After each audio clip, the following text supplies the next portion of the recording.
The 89th Texas Legislature is over, and now that the dust is settled, it's time to take a look at some of the laws that will be coming into effect over the next year.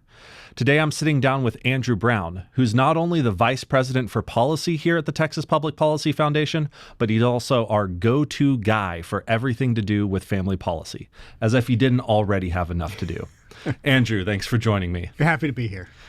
I'm going to jump right into things because we've got a lot to talk about. The first topic I wanted to ask you about was parental rights. In your opinion and to the foundation, what exactly does parental rights mean? The family is the foundation of civil society. If you don't have strong families, you don't have a strong Texas.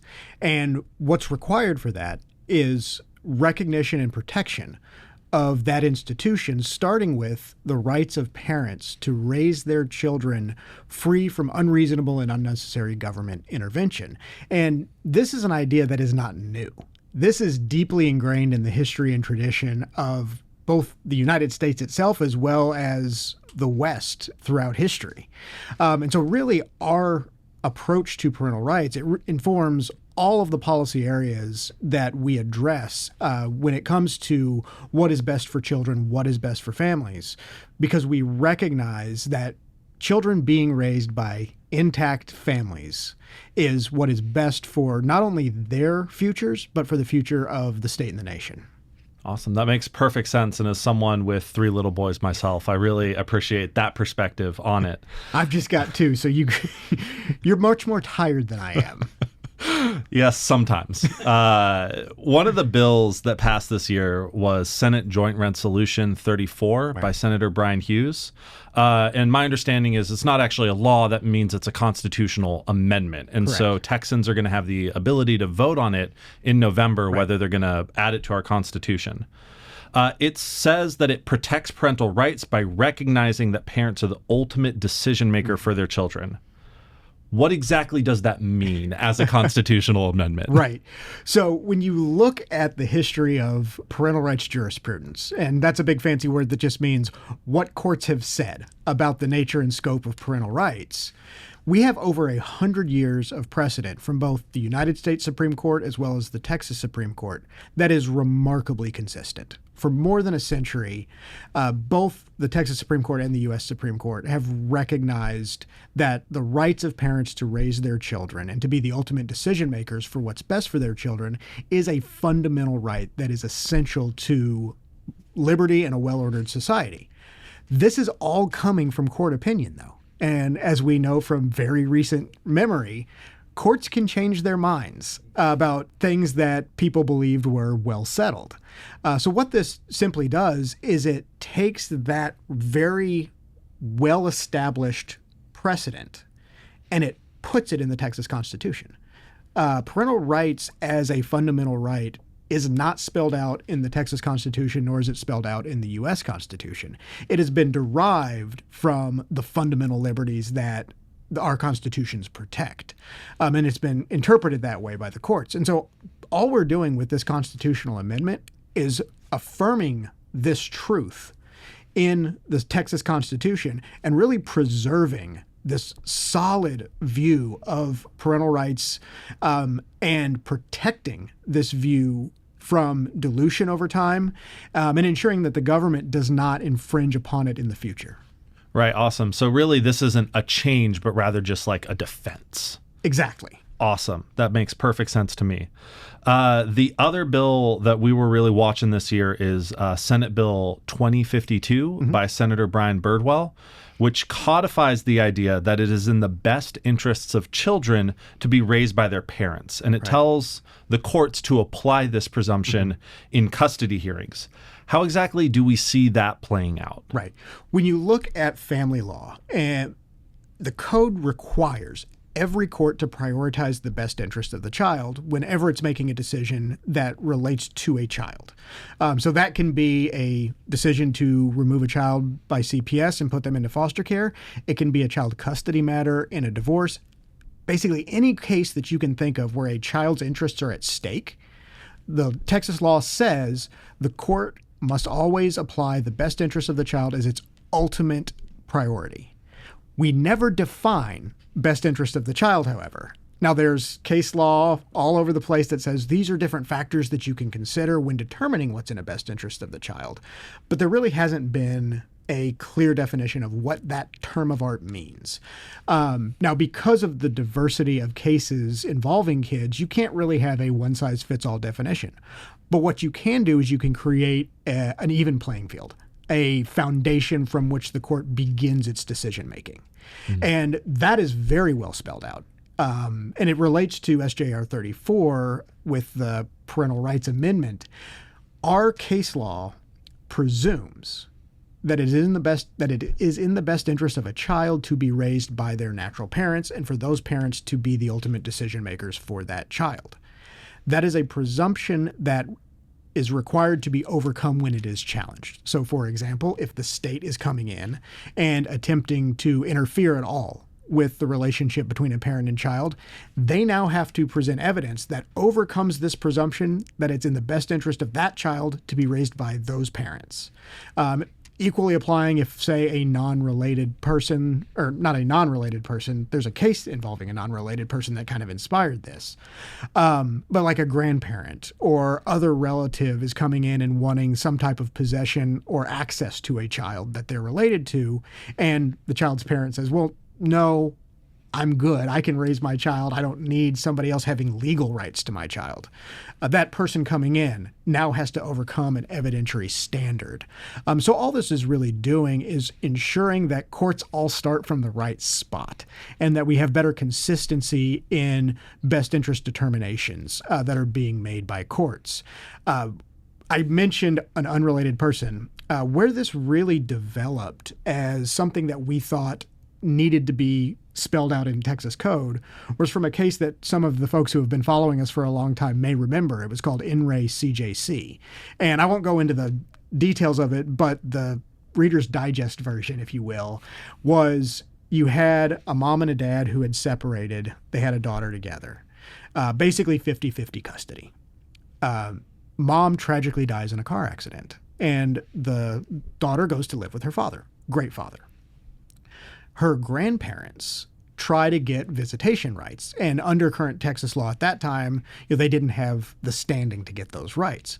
However, the mom, before she died, had a live-in fiance for about 9 months. Because he had a significant relationship with that child for at least 6 months, he had standing to come in and request visitation. He did. And the district court awarded him visitation over the objections of this girl's fit father. And so you had a situation where an unrelated man had visitation and custody rights to another man's daughter. And it was a roundabout way for the grandparents actually to get access because they couldn't win on their own. Fortunately, the Texas Supreme Court overruled this determination. And in their opinion, they articulated the principle that is encompassed in Senate Bill 2052, that it is presumptively in the best interest of a child to be raised by their natural parent. And that presumption is something that has to be overcome by a very high evidentiary standard. Okay, awesome. So that kind of brings me to two more questions actually about the same bill. The first one is this evidentiary standard, this presumption that it's in the best interest of the child. Mm-hmm. Is that in any way similar to the idea that you're innocent until proven guilty? So it's in the best interest of the child until you prove that it's not. Yeah, that's a kind of like that. Kind of like that. Right. Awesome. And then both of these bills that we've just talked about, they're not necessarily changing anything, but they're protecting the things the courts have already decided. Exactly. Right. And that helps move on to another bill in kind of this category of parental rights that's a little bit different from what we've just discussed, which is House Bill 116 by Representative Harold Dutton. So this one actually removes language that has been used to unjustifiably terminate parental rights and put kids directly into the foster care system. So my first question from this is if we're changing how kids get into the foster care system and we're also protecting parents, is the state still able to remove kids from abusive parents? Oh, absolutely. And this doesn't affect the ability of the state to remove a child and bring them into foster care. This affects the ability of the state to forever sever the relationship between a parent and their child. So cases in Texas will go through usually about a year or more. And then once you get to the end of that period, the court has to make a determination on whether or not there's any chance that this kid can go home, or if it's best for them to have their legal relationship with their natural parents severed so that that child may be freed up for adoption. We call termination of parental rights in the family law world the civil death penalty, because you are destroying a family forever in the eyes of the law. And we have about 22 distinct grounds or reasons that the state can pursue to terminate a parent's relationship with their child legally. Right. So when we're talking about this one, it's not necessarily changing removals. It's just remedying a very specific situation. So correct. Is it just the civil death penalty, or are there other cases that we're looking at kind of making more clear? It really is just the civil death penalty. It's only one of those 22 grounds that are in code right now. And when you look at those grounds, most of them make a lot of sense, right? These are situations where a parent has harmed their child or done some pretty horrendous things that we would all agree they really should not have any rights to this child, and that child should go nowhere near that parent anymore. The problem that we were trying to address, though, was with one of the grounds that we call the O ground, because it's subsection O in the code. What that ground says is the court can terminate parental rights if a parent fails to adequately work the service plan that CPS has put in place for them to regain custody of their child. So to understand that, you have to kind of understand how CPS and foster care cases work. Our first priority whenever a kid comes into foster care as a state is to reunite that family. We want that child to go home, and we want to help that family address whatever issue it was that led to that child coming into foster care. Sometimes that can't occur. But in order to do that, Child Protective Services will work with the family and the courts to put together what they call a service plan. It's basically a checklist of things that the parent needs to do to address the perceived threat or the harm that led to the child entering foster care. And that can be things like anger management, counseling, parenting classes. Even in many cases, you have completing substance use disorder treatment. What we found over the years, though, and why O became such a controversial ground for termination, was it was so broadly written that it could be used as a fallback option. When you couldn't prove that you had evidence to support any of the other 21 grounds, you could always fall back to O, because inevitably that parent may not check every single box in the most ideal way possible. And the Texas Supreme Court has a number of cases where they've been highly critical of the use of the O ground in this way. And even Chief Justice Blacklock has come out publicly and said the O ground has to go because it is unjustifiably and unconstitutionally being used to forever terminate families. And so this session, the legislature took us up, and they did the right thing, and they removed the O ground as a legal reason for terminating parental rights. Awesome. That makes perfect sense. And so kind of going in through all of those like familial parental rights, you're showing us that like we're working on not just the family, but also what's best for the child and that child's welfare. Exactly. And kind of on child welfare, that's our next big topic, right? Right. And, Texas passed a whole slew of bills to reduce the bureaucratic barriers for Texans and nonprofit organizations seeking to serve children, right? So all of these child welfare groups. One of the first ones I saw was House Bill 2789 by Representative James Frank, which removes onerous licensing requirements for adoption and foster care agencies. Right. How does this help kids who need it? Like, how does this help the families and the kids? Quite simply, it means we're going to have more organizations and we're going to have more Texans who are serving kids. Folks may remember that a few years ago, we went through a foster care placement crisis where we were having more kids coming into the system than we had places for them to go. And kids were sleeping in offices and hotel rooms and other unlicensed facilities because we simply didn't have enough beds and enough foster homes for these kids. And as the state was looking into the reasons why we were having this crisis of kids coming in without a placement, one of the things that kept coming back in interviews with foster parents and child placing agencies adoptive parents and even relatives who could take in kids, was the regulatory system was so burdensome that it wasn't worth going through all of the procedural requirements to get licensed and to maintain your license. And so this bill really came out of a study that was commissioned during the previous legislature to go through all of the regulations that we have and find ways to simplify and streamline our regulatory environment with the priority of, one, ensuring child safety, and two, reducing the regulatory barriers that were keeping Texans from stepping up and becoming foster and adoptive families or starting agencies or running agencies that provide foster care and adoption services. And so what 2789 really does is it takes the results of that study and then it changes what it needed to change in the legal code to cut out some of those kind of ridiculous licensing things. Like there was one thing in that bill where they actually dictated the font size and size of the sheet of paper that a no trespassing sign had to be posted on, right? We're like literally saying you have to use X point font and these different character design requirements, right? It's something that, why should we be doing that? It's taking focus away from actually caring for kids. And that's what we want to be focused on, is providing the safest and the best possible care for kids with the minimal amount of red tape. Right. So kind of the idea there is like over the past couple of decades, the state had built up so many different things that you had to do that theoretically helped kids, but really all they did was block people from trying to help kids. People were walking away.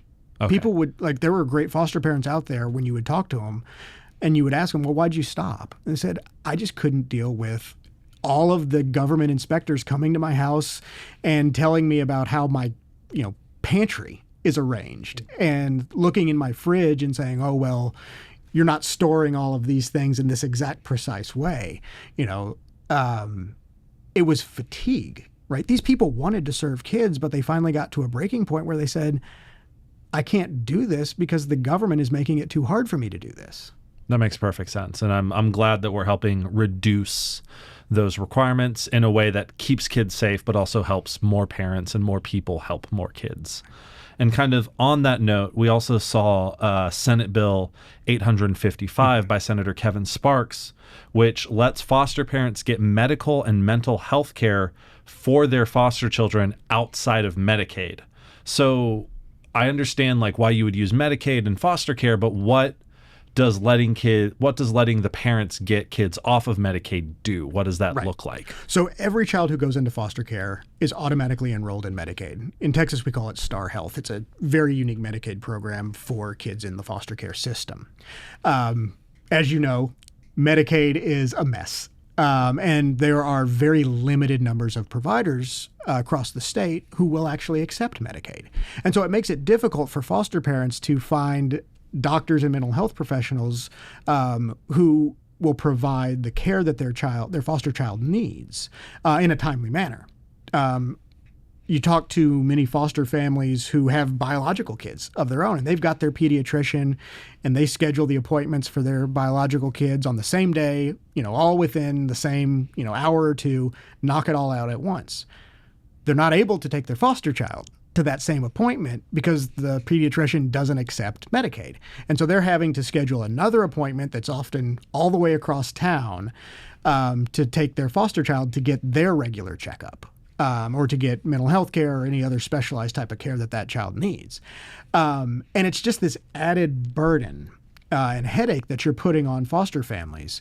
What 855 does is it says you as a foster family now have the ability to put your foster child on your private insurance. You can even pay out of pocket to get them the healthcare services and the mental health care services that they need. We're not going to require you to go solely through a Star Health provider.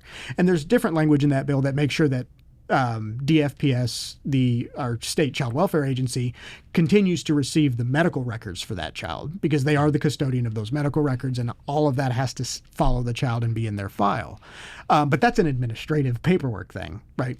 What this now allows foster families to do is not only have more convenience in providing care for their foster children, but it also expands the universe of providers that are able to serve foster kids because they're no longer limited to this very narrow window of providers who only will or who accept the Star Health program. And so you're actually increasing the array of services and hopefully the quality of services that are being provided to foster children.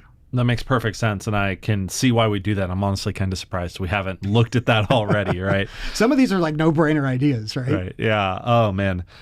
Speaking of Senator Sparks, there is another bill that we were tracking by him, which is Senate Bill 500, which gives prospective adoptive families more information on the child that they're looking to adopt so that they can make a better informed decision about their ability to meet a child's needs. When we're talking about meeting a child's needs that they're adopting, what kind of needs would be needing that kind of additional information? What you're looking at is that child's social health background, basically learning about what this child has been through, what their special needs might be, how you can best care for that child. But really what this, to me, is focused on is getting kids adopted quicker. The paperwork that we're talking about in Senate Bill 500 is the paperwork that is provided to a prospective adoptive family once the child has been freed for adoption through termination of parental rights, once there's a viable placement and they are moving toward finalizing that adoptive placement. And there's a point in that process where the adoptive family gets to review the child's file. Now that requires DFPS to compile this file, to redact certain information from that file for privacy purposes, and then to give that to the family. That process prior to Senate Bill 500 was one of the most time-consuming parts of the process. It could take upwards of 6 months for these files to get put together. And all the while, this child's still in foster care. The family that's ready to adopt is waiting, and it's just a bureaucratic nightmare, waiting on this paperwork to get put together. And so essentially what Senate Bill 500 does is it reduces the amount of things that have to be redacted. We're requiring the adoptive families to sign non-disclosure agreements. So recognizing you're going to see information in this file that needs to be kept private. And under penalty of law, if you don't keep it private, right, there can be some consequences.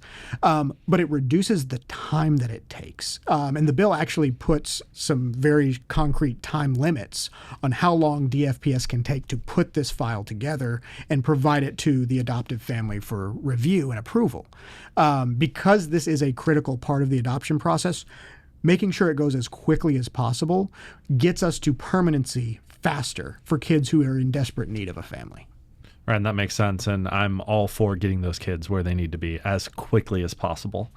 The last bill that I wanted to touch on today was House Bill 3284 by Representative James Frank, which departs from what we've been talking about and kind of clearing up the system and protecting parental rights, and instead establishes a temporary commission to study marriage and families in Texas. So the first question before we even get to marriage and families in Texas is, what does a commission do? Like, what is this commission supposed to do?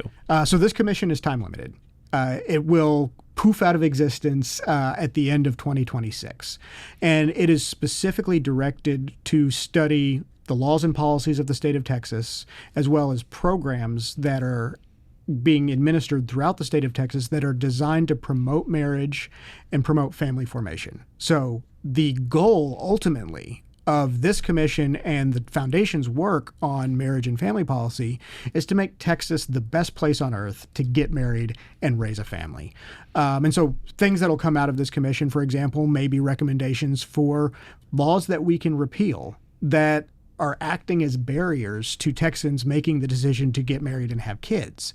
It can also identify what community organizations are doing throughout the state to strengthen the institution of the family, whether that's through services provided through premarital counseling, programs that are designed to help people who are considering divorce avoid divorce, and also help parents navigate the complexities and, as you and I well know, the difficulties of raising children. And so what this commission ultimately is going to do is create a vision for achieving that goal of making Texas the best place to get married and raise a family. Well, I love to hear that. That is fantastic. Well, Andrew, thanks for coming out today to break down family policy in Texas, and we'll see you next session. Thanks, Austin.